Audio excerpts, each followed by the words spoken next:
វត្តដំរីសមានឈ្មោះជាផ្លូវការថាវត្តស្វេតឆ័ត្រកញ្ចរជ័យ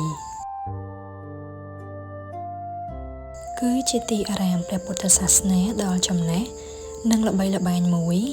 ដែលមានទីតាំងស្ថិតនៅក្នុងក្រុងបាត់ដំបងខេត្តបាត់ដំបងវត្តនេះត្រូវបានកសាងឡើងដំបូងនៅឆ្នាំ1793ហើយព្រះវិហារបុរាណដែលឃើញសពថ្ងៃ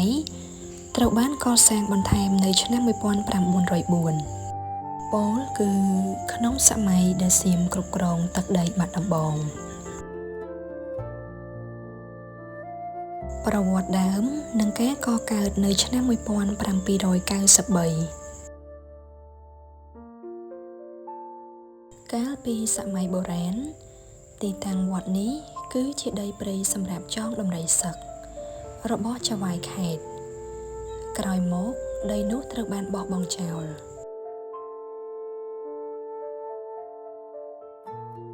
នៅឆ្នាំ1793មានព្រះភិក្ខុសង្ឃមួយអង្គនិមន្តមកធ្វើធុដងនិងបង្រៀនវិបស្សនាកម្មដ្ឋាន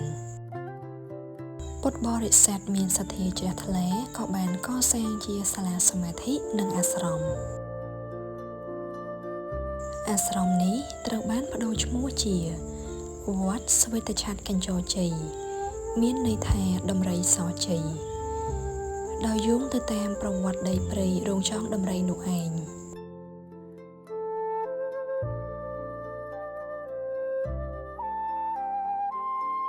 ការកសាងព្រះវិហារនិងរៀងរ៉ាវបំណន់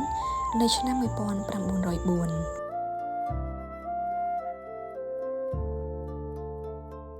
ព្រះវិហារដ៏ប្រណិតដែលស្ថិតស្ថេរមកដល់សព្វថ្ងៃនេះ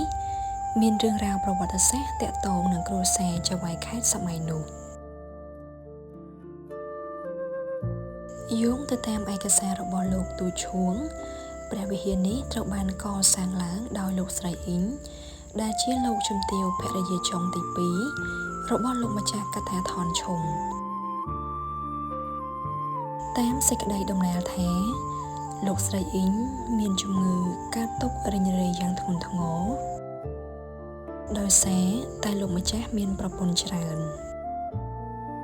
គាត់កើតជំងឺមួយយ៉ាងគឺខ្លាចគាត់ខ្លាចសពខ្លាចគ្រប់ខ្លាចជាងគេគឺសម្លេងឆ្កែលូ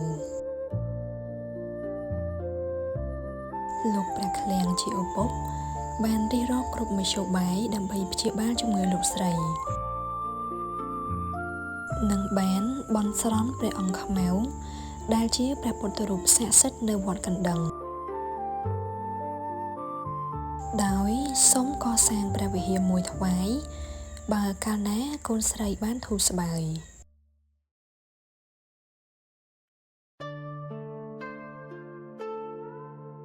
នៅពេលដែលលោកស្រីអ៊ីងបានធូរស្បើយបន្តិចគាត់ក៏ចាត់ចែងសាងព្រះវិហារមួយនៅខាងត្បូងព្រះវិហារចាស់ដែលយើងឃើញសពថ្ងៃនេះជាអកុសលលោកស្រីអ៊ីងក៏បានទទួលមរណភាពហើយត្រូវបានរៀបចំពិធីបុណ្យបូជាសពនៅពីមុខវត្តដំរីសនេះតែម្ដង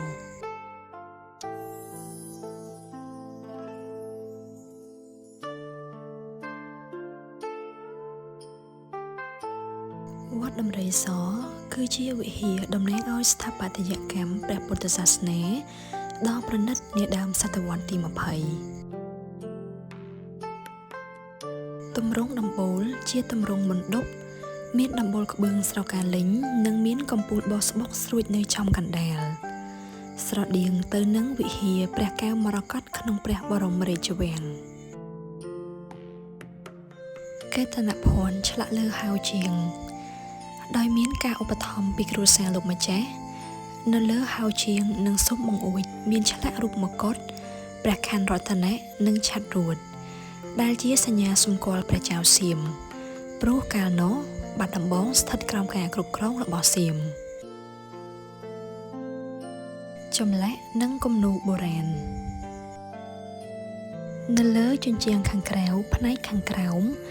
មានលម្អទៅដោយចម្លាក់ស៊ីម៉ង់ខ្សាច់តាក់ទងទៅនឹងរឿងរាមកេរ្តិ៍ រីឯនៅផ្នែកខាងលើជញ្ជាំងខាងក្រៅមានគំនូរពណ៌ធម្មជាតិពីរុក្ខជាតិនិយាយពីរឿងមហាវេស្សន្តរជាតកនិងពុទ្ធប្រវត្តិដោយឡែកនៅតាមរបងព័ទ្ធជុំវិញព្រះវិហារមានចម្លាក់សីហឈរយាមនិងមានរូបគ្រុឌទ្រចុងដំបូលយ៉ាងស្កឹមស្កៃ